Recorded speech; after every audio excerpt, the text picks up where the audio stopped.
Hello guys, welcome to our channel heritage library. Dhritarashtra का जीवन एक अंधकार में बंधा हुआ था, लेकिन उनके दिल में एक उजाला था। हस्तिनापुर का राजा बनने का सपना। उन्हें विश्वास था कि जन्म के अंधेपन के बावजूद वह न्यायपूर्ण और शक्तिशाली राजा बन सकते हैं। धृतराष्ट्र ने अपने सपने को साकार करने के लिए कड़ी मेहनत की, लेकिन एक बड़ी बाधा उनके रास्ते में खड़ी थी। धृतराष्ट्र का सपना बसने ही वाला था कि नियति ने उनके सामने एक कठिनाई खड़ी कर दी। उनके अंधेपन को लेकर सवाल उठने लगे। राज्य के सबसे बुद्धिमान और धर्मपरायण व्यक्ति विदुर ने इस मुद्दे को उजागर किया। उन्होंने स्पष्ट रूप से कहा कि एक अंधा राजा राज्य के लिए खतरा हो सकता है, क्योंकि वह न केवल देख सकता है बल्कि सच्चाई को पहचानने में भी असमर्थ हो सकता है। विदुर का यह विचार धृतराष्ट्र के सपने के लिए एक कड़ी चुनौती बन गया।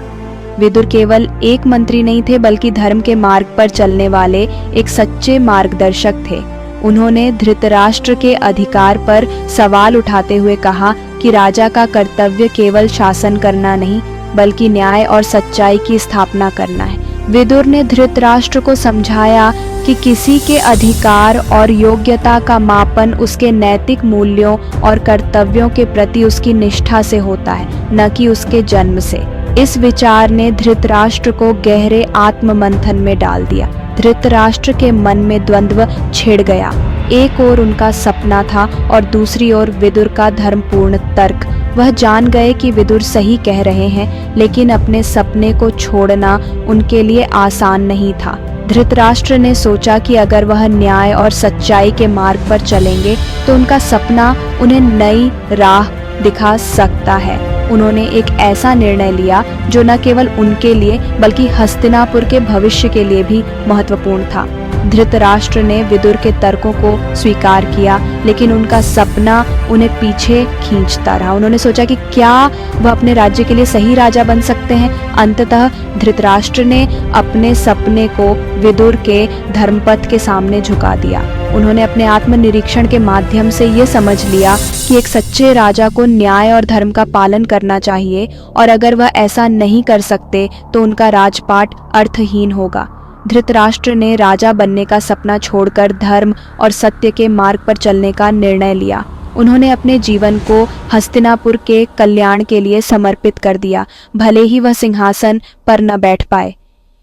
उनका यह निर्णय केवल एक आत्म साक्षात्कार नहीं था, बल्कि हस्तिनापुर के इतिहास में एक नया अध्याय भी था। धृतराष्ट्र ने दिखा दिया कि सच्ची महानता सत्ता में नहीं, बल्कि अपने कर्तव्यों को निभाने में है।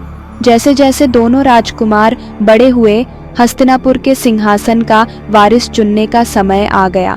धृतराष्ट्र जो बड़े थे, स्वाभाविक रूप से उत्तराधिकारी थे, लेकिन उनकी अंधता ने चिंता बढ़ा दी। क्या एक अंधा राजा राज्य को समझदारी से चला सकता है? राज्य के धर्मनिष्ठ और बुद्धिमान मंत्री विदुर ने कहा कि गद्दी के लिए जन्म सिद्ध अधिकार पर्याप्त नहीं है, इसके लिए बुद्धि और शक्ति की भी आवश्यकता है। धृतराष्ट्र ने एक महत्वपूर्ण निर्णय लिया। उन्होंने कहा, मेरा निर्णय अटल है। मैं अपने पुत्रों के भविष्य के लिए यह कदम उठा रहा हूँ। यह निर्णय महाभारत के इतिहास में एक नया मोड़ लाया। धृतराष्ट्र ने अपने जीवन के सारे सुख और सुविधाओं का त्याग कर दिया। उन्होंने अपने राज्य और सिंहासन को छोड़ने का संकल्प लिया। यह त्याग उनके जीवन का सबसे कठिन निर्णय था।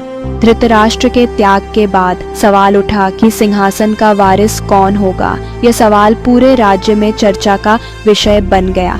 सभी की नजरें अब नए उत्तराधिकारी पर टिकी थीं।